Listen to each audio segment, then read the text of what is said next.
Estás viendo Entre Periodistas. Entre Periodistas.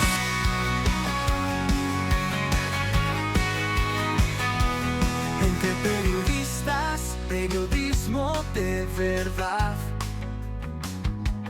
Entre Periodistas, periodismo de verdad. Señores, y la sociedad dominicana y la haitiana también ha comenzado a sentir el impacto del conjunto de nuevas medidas antimigratorias que anunció el presidente de la República hace un par de semanas, con la finalidad de reforzar la vigilancia fronteriza, apoyar, darle un respaldo ya al proceso que venía dándose desde el año pasado, desde el último cuatrimestre, que es de deportación masiva de ciudadanos extranjeros ilegales, pero que la mayoría son haitianos. Que por cierto de eso conversamos aquí entre periodistas con el general Lee Ballester, director de Migración. Entonces, este conjunto de 15 medidas es variopinto, vamos a decir así, porque no solo abarca acciones para reforzar la frontera, es decir, mejorar la vigilancia fronteriza. Ya se ha cumplido, por ejemplo, con el agregado de 850 soldados bien entrenados del Ejército Nacional que pasan a formar parte de las fuerzas de vigilancia de la frontera. En ese momento el presidente dijo que había 9.500 soldados y que ahora le iban a agregar 1.500. Ya de esos 1.500 le enviaron 800 y tanto. Allá el presidente hizo un recorrido por la frontera, no solamente para ver el estado de las tropas, sino también para producir un programa masivo de siembras de framboyán, un árbol hermosísimo. Pero paralelamente con eso, el presidente también estableció un compromiso formal de todos los ayuntamientos con la Dirección de Migración para que sirvan como entes viabilizadores de las políticas que en sentido general se van a tomar. Dentro de esas medidas también creó el Observatorio Nacional de Políticas Migratorias, que yo presido, conjuntamente con distinguidas personalidades de la sociedad civil, que ya va a comenzar a hacer su trabajo en la República Dominicana. Observatorio para monitorear el cumplimiento de esas 15 medidas. No va más allá. El observatorio no tiene potestades para ir más allá del alcance de sus atribuciones. Entonces también el presidente había anunciado que sometería enmiendas a la ley de migración para endurecer las penalidades sobre trata de traficantes, trata de personas. Y al mismo tiempo quedan pendientes, o sea, promover a través del Ministerio de Trabajo el aumento del 25% de los salarios y del 30% de los salarios en zonas francas y turismo. ¿Para qué? Bueno, para alentar la participación de manos dominicanas en esos sectores laborales. Y también se queda pendiente, claro, esto de largo plazo, cómo el Bandex va a iniciar financiamientos para ayudar a la mecanización de las tareas agrícolas del país. Bueno, todo ese... y la parte más sensitiva es aquella que tiene que ver con la implantación de un protocolo de atención hospitalaria para los extranjeros. O sea, si usted quiere, sea parturienta, haitiana, lo que sea, o un ciudadano extranjero, quiere recibir una atención médica en 33 hospitales ya debidamente identificados, entre ellos maternidades, usted tiene que presentar papeles, documentos y también tiene que pagar. Hay un tarifario para pagar por esos servicios. Entonces, ya comenzaron a sentirse los impactos de esa medida. ¿Por qué? Pues se están vaciando por el momento. Las maternidades y algunos hospitales no están yendo. Porque el primer día que implantaron eso, la gente que fue, la haitiana migración, detuvo a algunas que no tenían papeles. Dijeron, bueno, ustedes darán luz aquí, pero se van seguido. Entonces, todo eso ya ha generado reacciones muy fuertes del Colegio Médico Dominicano, que está pidiendo que lo quiten, y de Amnistía Internacional. Wendy, ese es el panorama en sentido general de las nuevas políticas migratorias. Quiero dar un pase rápido para que podamos... Ese es el tema, Miguel, las nuevas políticas migratorias. Ahí es que hay que situarse para ver esto, porque hay un antes y un después. Mira cómo yo lo veo. Yo siento que las políticas migratorias mundiales están cambiando y eso hace que los países... Desde la pandemia, y eso hace que los países colaboren.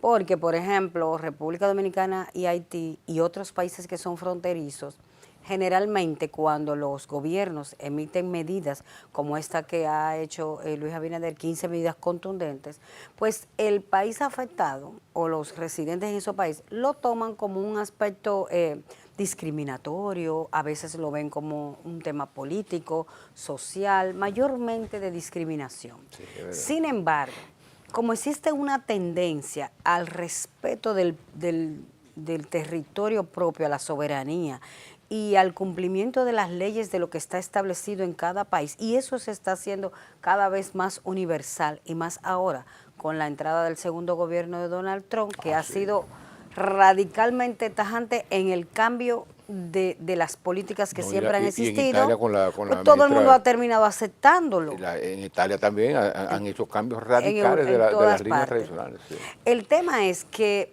anteriormente notábamos que las políticas migratorias que se creaban estaban basadas en defender a las personas que migraban, a proteger al migrante el que lo hacía de manera irregular, porque el que tenía sus documentos legales, bueno, todavía necesitaba ayuda en términos de discriminación. Bueno, eso es un caso de refugiados, cuando hay una razón de fuerza mayor, cuando hay situaciones de crisis humanitaria, bélicas, o de una situación calamitosa muy grande, por razones humanitarias, hay países que permiten, por ejemplo, permiten, bueno, vengan estos refugiados de esos países, vamos a cogerlo aquí, pese a todo lo que ha pasado, se les acomoda, no se les persigue. Es lo que ha pasado, por ejemplo, en países como Venezuela, cuando chocó con República Dominicana y los otros países, que suspendió sus vuelos y todo. Sin embargo, con las víctimas como no hay vuelo, por ejemplo, de aquí a Caracas, porque están ni por Panamá ni nada de eso. Entonces, a raíz de la tragedia de Yeset, había venezolanos, entonces el gobierno autorizó un vuelo especial para llevar a esa... Sí. Entonces, en ese caso hay tratamientos humanitarios que le permiten quedarse refugiados, como pasó con los cubanos. Así, yo quisiera como dividirlo en tres, Miguel, porque tú sabes que yo voy siempre de lo macro a lo micro. Okay. Entonces, digamos que la sociedad, en sentido general, pasó de unas leyes muy estrictas migratorias en la época de las dictaduras, que no se permitía la entrada al territorio, porque siempre había un temor de que influyeran en políticas o que vinieran a preparar, que los extranjeros vinieran a preparar a los locales para atacar al gobierno. Entonces pasamos de una era donde estrictamente la migración estaba restringida, que para conseguir una visa a Estados Unidos era bien difícil, a Europa y todos esos países, pasamos de esa etapa tan rígida a una muy abierta, tan abierta que se llenaron los países de extranjeros. Se llenaron los países de extranjeros, con sus costumbres, algunos de ellos rompiendo tras la creación de esos campos de refugiados y esos miles de programas de ayudas humanitarias para personas mayores que estaban en países extranjeros, para mujeres embarazadas, para niños que no tenían a sus padres. Entonces, esa apertura masiva de ayudas, entonces masificó las entradas desproporcionantemente, al tiempo de que los países desarrollados comenzaron a sentir que estaban perdiendo su identidad. Que había que ponerle un freno. Aquí hay tanto americanos, pero tanto europeos, pero la mayoría, o sea, tenemos una gran cantidad de extranjeros. Entonces comenzaron a sentir que perdían su identidad y que perdían oportunidades de desarrollo en los trabajos, porque el extranjero generalmente está dispuesto a todo. Entonces muchos locales, criollos, sentían que no se creaban oportunidades para ellos o que no se mejoraba la calidad de vida de los criollos o de los sueldos, porque si otro lo hace más barato, ¿por qué le voy a pagar a este criollo tanto? Esa es la realidad. Y eso es Norteamérica, Europa y todos los países desarrollados ha ocurrido eso. Entonces, pasamos de esa apertura, entonces ahora como que estamos recogiendo. Estamos en una época de volver sin ser tan estrictos como al principio y sin ser tan abiertos como el pasado reciente. Sí, pero fíjate, ha habido dos factores. Por eso ahorita te mencioné el caso de la pandemia. Mira, en la pandemia fue cuando verdaderamente las reglas migratorias internacionales cambiaron de la noche a la mañana. ¿Por qué? Bueno, porque había una restricción natural que había establecido la OMS, porque eran para evitar contagio, la masificación del contagio del COVID. Sí. ¿Te recuerdas? Dice que eran agentes que podían transmitir el virus. Y entonces se paralizaron todos los movimientos de la gente en el mundo, nadie podía, incluso la cercanía de uno con otro también. Entonces, pero independientemente de esas restricciones que se impusieron y que después se fueron quedando, aquí no dejamos entrar chinos, porque estos chinos allá fue que se hubo la cosa. Aquí no podemos dejar de entrar gente de países donde están altamente contaminados por el COVID. Eso por un lado. Entonces después viene lo otro, y es que el incremento de actos terroristas. Fíjate que hemos llegado ya, el mundo está ahora mismo, tú te pones a ver el planeta y donde quiera hay un foco de tensión y casi de guerra, y de guerra también. Entonces, ¿qué ocurre? Que se han incrementado los actos terroristas de los fanáticos religiosos, musulmanes, contra muchas instalaciones. Entonces, esa es una razón que han arguido ciertos gobiernos para decir, hey, vamos a tener mucho control, porque se han presentado actos terroristas en esos países. Claro, porque en base a la experiencia que se mejora. Claro, los islámicos, todas esas cosas. Entonces han ido afianzándose en esa realidad para ir diciendo, no, vamos a tener control. Y aparte de eso, como tú decías, también se ha producido la evidencia de que una masificación de extranjeros en un país determinado puede incluso alterar el sentido de la cultura y los valores culturales, hasta el punto de que esos extranjeros te sustituyen los valores de esa sociedad, como está pasando en Inglaterra y como está pasando en muchísimos sitios. Entonces, eso origina que ya gobiernos ultraderechistas y todo comiencen a reaccionar y a ser